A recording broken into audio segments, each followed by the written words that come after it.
Hi, this is Sarah, FCS Program Assistant, and I'm here today with a few spring cleaning tips.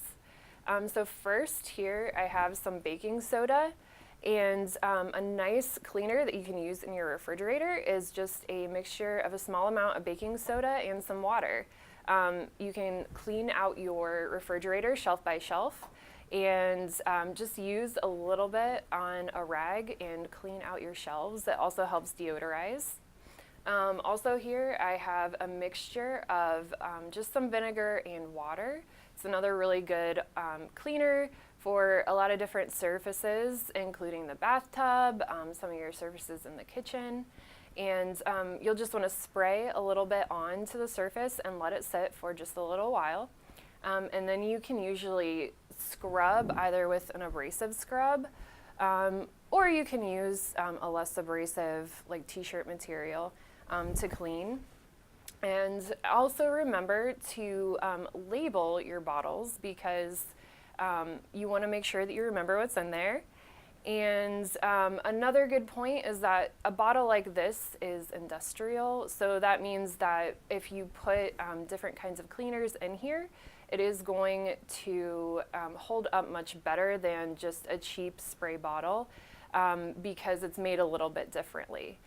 Also remember, try not to put different cleaners in the same bottle. Make sure you have different bottles for different cleaners. It's really important just because if you mix cleaners together, it could have a bad reaction that could actually be dangerous. Another cleaning tip here is a lemon. It smells really great and you can use it for all types of cleaning surfaces as well, such as a cutting board. You can lay down a little bit of salt and then use the lemon actually as a scrub. So not just for cleaning up cutting boards, but other surfaces. You can use it in sinks and in the bathtub, all different things, and it smells really great. So another great rag to use is just an old t-shirt. Of course, wash it first, but it has a lot less lint, so you can just spray your cleaner directly onto the rag and then use it on whatever surface you need. It works great for mirrors and windows and things like that.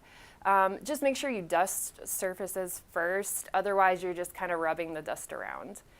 And then also just a couple other disclaimers beyond not wanting to mix cleaners together and not using an old bottle for new cleaners. You also want to make sure that you keep cleaners out of reach from children and from pets, just to be extra safe. Thanks for watching, and those are spring cleaning tips from Sarah at the OSU Extension Office.